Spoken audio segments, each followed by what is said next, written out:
So let's talk about the word hazard. So what is a hazard?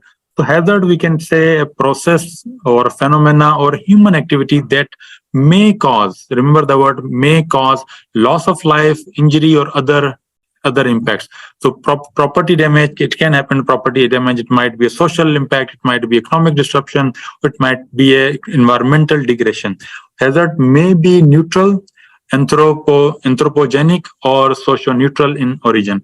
So again, the natural hazards are predominantly associated with the natural process. Whatever the natural events that are happening are associated to that natural event. And anthropogenic hazards are again human-induced hazards are induced entirely or predominantly by the human activities and the choices. Remember this choices, human activities and the choices. We'll talk later when we go out and discuss the development phase of our post-disaster recovery.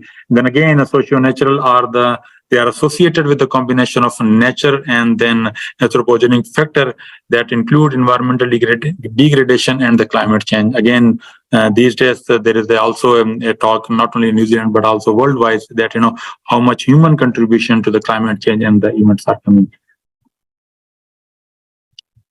So hazard, just in giving you an example, a hazard might be just an hazard, so it might not trigger very quickly. Okay, there is an hazard that is already present, but it might not result into a disaster. A natural hazard is a threat or a naturally occurring event that can cause a damage so to the environment and to the people living it. So just an example, giving you an example, el volcano.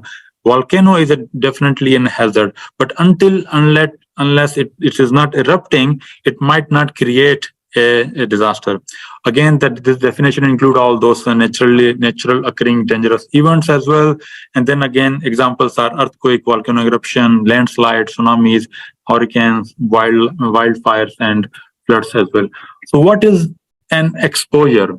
So exposure is essentially an indicator of the number of people who may be affected. Okay, if someone is living on floodplains, they definitely are more exposed to flooding than anyone who is living on uphills or some other areas. So this is the definition, or this is the difference between the people or the population or the community exposed to hazards. Okay, and obviously will result in more economic and other losses than the community which are less exposed or not exposed to the hazard. Okay.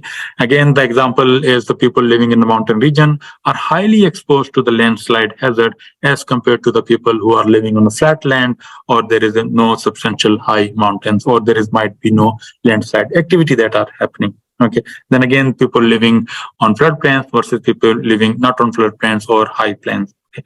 So the situation of people, infrastructure, housing, production capacity, and other tangible human asset located in a hazard-prone area. It is not only limited to the people, it is also the infrastructure, housing, production capacity, and other things as well. Because again, why we call it is a disaster? Because it is disrupting all those humanly activities. Okay, so it might be the infrastructure loss only. Because of Cyclone Gabriel, the number of casualties are not very high.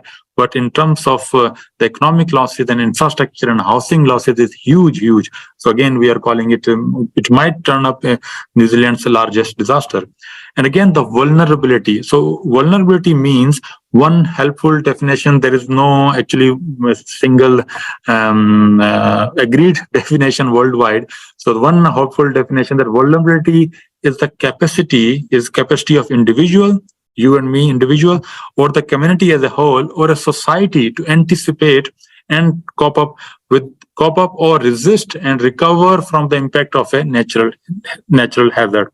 Okay, I will give you an example. So whenever there is a hazard, there is a disaster. So people with a higher socioeconomic background, they recover far earlier or far quicker than the people who are on the lowest socioeconomic backgrounds, because there are more vulnerable people. Okay, the people on higher socioeconomic background, they are not vulnerable, they might be equally exposed. Okay, the poor or rich might be equally exposed, but who are more vulnerable? Who have the less capacity to cope up? Okay. In general, this refers to the potential of an individual or group to be harmed by a natural hazard. Okay. The vulnerability is dynamic. Okay. The vulnerability keeps changing. It's not a consistent sort of a thing. So exposure is a consistent. You are exposed or you are not exposed. Okay. So vulnerability is dynamic. It may change. It is for example, this year I might be more vulnerable because of my whatever my socioeconomic background. Then again, some other aspects as well. But might be and I might not be vulnerable in future.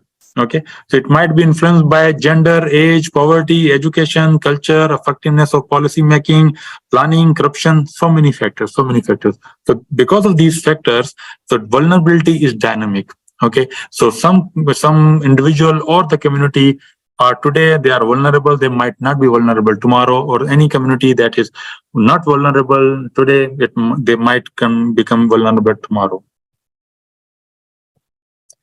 So there is a very famous equation that we have. So what is the risk? What is the risk of a disaster? Okay, so disaster only occur when people are affected by a hazard. Okay, so what are their risks? So we can say hazard or any hazard that is present in their surrounding, or when the hazard and they are exposed to the hazard, and they have the and they have the higher vulnerability as well. Okay, if we multiply all this, so that the level of risk any community or individual exposed will increase. Okay, if we divide this equation, the equation is hazard multiplied by exposure multiplied by the vulnerability. If we divide this equation by the capacity, if they have the higher capacity to cope up, okay, capacity in terms of resources, capacity in terms of more education, capacity in terms of early warning systems, if they are the higher capacity, so their level of risk may be reduced.